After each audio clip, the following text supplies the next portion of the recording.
Rise and shine, beautiful souls. All right, let's talk about dreams. But first, I want to read to you this comment, okay? It says, I know you're probably going to make fun or whatever, but I had a prophetic dream about you. In the dream, you had signed a covenant with Satan and didn't know it. You thought you were good, but you were evil. You had lost your soul to pride. I was pleading with you in my dream, but instead you were trying to seduce me, and I ended up falling into the trap by your words. I woke up. It was very demonic. I hated I had the dream because I admired you. But after the dream, I felt so drained. Either way, I'm not here to judge how you or anyone else believes, but the Holy Spirit has led me to pray for you. Yahweh bless you and keep you. Woo! What a dream. So it sounds like she obviously is connecting her dream to religion, or reading her dream through religion. I'll get into that. I will encourage you guys to look into dream interpretation, because dreams are so phenomenal. You know, we can tell you how far the sun is from the earth. We can tell you how many hours it takes to make a day. We can tell you how fast light travels. We can look galaxies and galaxies out and tell you about the nebulous and different Milky Ways and things. But the mind is a mystery. It is a mystery as to why we dream, or where they come from, or what they mean. So to me, it's a very interesting topic to explore, because no one has pinned it down. But we'll come from a couple of perspectives. So as the person who sent the comment, some people dream, they interpret their dreams like this. They look at it as an act of God, or a message from God. Now, people like that don't think that all their dreams come from God, which would make you wonder, how do you determine to know if it's from God or not, you know? But that's one way of looking at it. And I used to look at my dreams and judge my dreams and measure my dreams through religion, you know?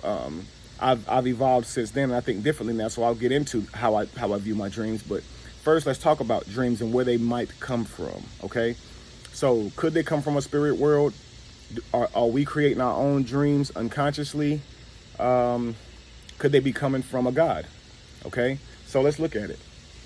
It seems that dreams can come from many different places. They're very complex. So we know that in life, whatever we're reading, whatever we're watching, whatever we're paying attention to, even if you're learning something in your dream, it has been proven that when you go to sleep, your brain is re-going over all those things you dreamt about, kind of like it's downloading and processing that data.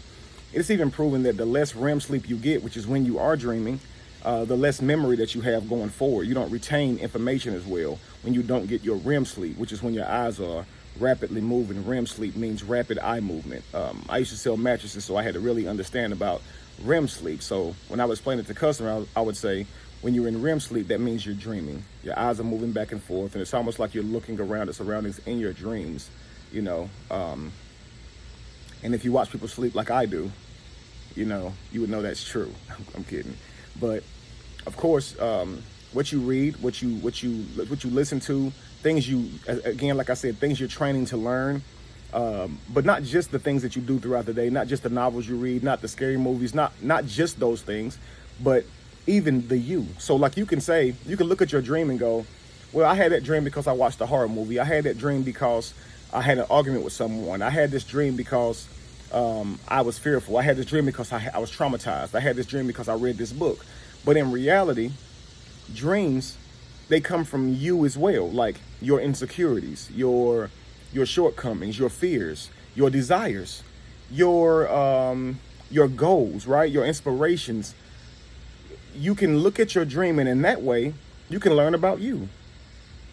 Because your insecurities show through in your dreams, you know, your fears and your aspirations show through in your dreams. And so you're not only looking at your dream in retrospect saying, okay, I was chased by a man in a mask because I watched Michael Myers, but also I'm running from something that I'm fearing, you know, and that's why I had the dream. Which was it? Was it the horror movie, or did I do that? Or was it a spirit realm giving me the dream so I could learn that I'm running from something? And did it just use something in my surroundings so I would be afraid of it?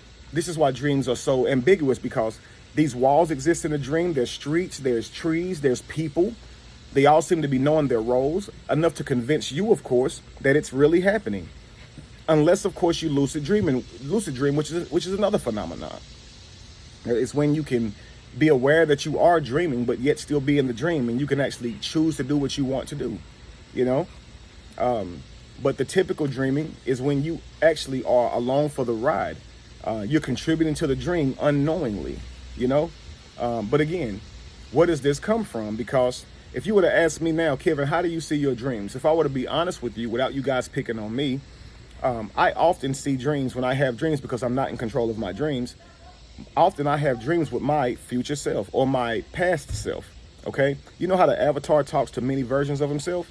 In my dreams, go on, chill out. In my dreams, I'm always talking to an older version of myself, a female version of myself, an older version, a young child version of myself. Either they preceded me or they're gonna come generations after me, and I'm always learning knowledge from them. And believe it or not, a lot of what they tell me and talk to me about, discuss with me, challenge me on in my dreams are things that I actually wake up and speak to you about that you guys find so enlightening. So if I were still thinking with the mind I used to think with, I could easily think that I'm the next avatar, that I'm the next chosen one, that my ancestors from lineages back come and talk to me and give me the tools and the information to raise the vibration of the world. I am chosen. And so I could take that information and say, hey, every facet of every person, because I had a dream once where I kept telling myself when I lucid dream, the next time, instead of trying to fly, because I always try to fly when I lucid dream or run really fast or do something phenomenal with my biological vessel that I can't do in this world, you know, breathe on the water, something crazy. But this time I said, the next time I lucid dream, I'm going to ask questions. Okay. So regardless of who I'm around in my dream, when I learn that I'm dreaming, I'm just going to start asking them philosophical questions and tell them, stop acting, talk to me, tell me what's going on. And so that happened. I found that I was lucid dreaming. I learned I was lucid dreaming. And the person that was with me in my dream, an older version of me, I started asking them questions. I said, okay, look, I'm aware right now. Talk to me before I forget, okay? What are dreams? Where do they come from? And in my dream, the person said to me, the other half of me, the other version of me said that we're all one, but we're all many. The same way water exists in the bodies of all of us, keeping us alive, and outside of us in the oceans. And if you put a drop of water from one source into another, it becomes the other source. When you put a drop of water in the ocean, it becomes the ocean. It's the same way we're universally connected. So, like water, while we are in different bodies, like the ocean, the Pacific Ocean, the Atlantic Ocean, and all these different lakes and streams, while we are in different bodies, we're really all connected, you know, and spirits are the same. So it said to me that, or he said to me that spirits, the people in my dreams that's playing different roles are other spirits, which are really me too, because we're all connected while we're many. He said that it's really me too, and they are playing a role to teach me different aspects of myself through different personality types, through different genders, and my assessment of them tells me about me based on how they look, based on how they talk to me, based on how I experience them. And it said then, it's a lot like real life. Now, I could have woken up and said, hey, wow, God just spoke to me, or my ancestors just spoke to me and told me we are all connected, but we're all many. We're all one, but we're all many. And I am only a reflection of energy of the spirit realm. You are only a reflection of energy of the spirit realm. And every person, every being is a reflection of energy. Every person. So when you say God is in the image of man, or man is in the image of energy, energy is a spectrum. And so it has many different facets, likely billions of different personalities and facets. You understand? And so each person on the planet represents a different facet. Gone. Each person represents a different facet or expression of this energy. And that's not just people.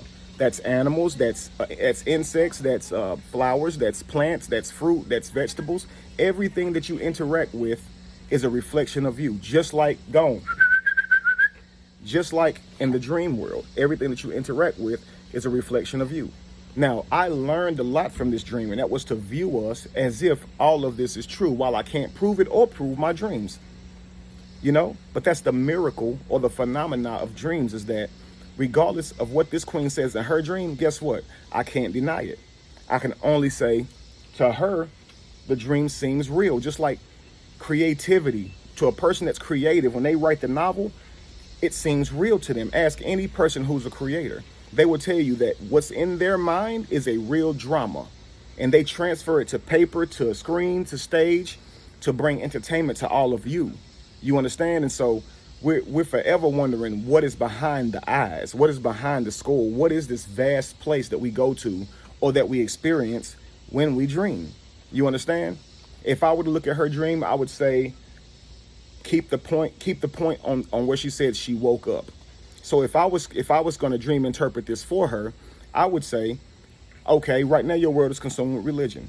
And right now you're inspired by this person who is non-religious. The body wants to be comfortable.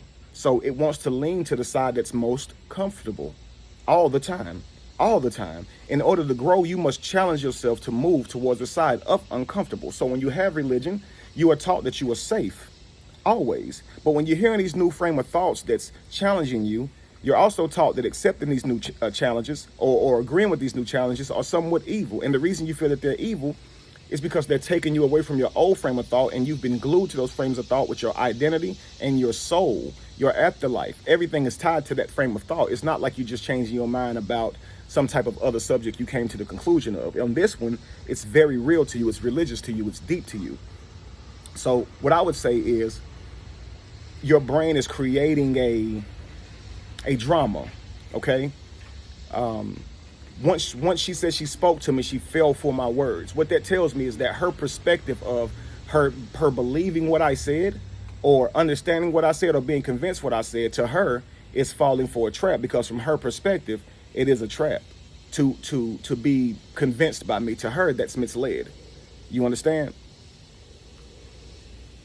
I used to have these type of dreams, man. I would be fearful of growth in certain areas. So say if I'm going to perform, I would create a scenario where I was up there naked, and it would be like, or something bad happened. Or if I'm having a really big sales day, the next day, say it's 4th of July sale, and I'm excited about that sale, then I would dream that I zeroed that day. But I never did zero, so it wasn't like it had anything to do with what was going to happen in reality, but it had something to do with my fears. I guess I feared not being successful. I feared actually sucking, doing horrible, the worst you can do, which is zero on a great sales day. You know, whatever the case may be, my dreams stem from that. My dreams still stem from my fears, my aspirations.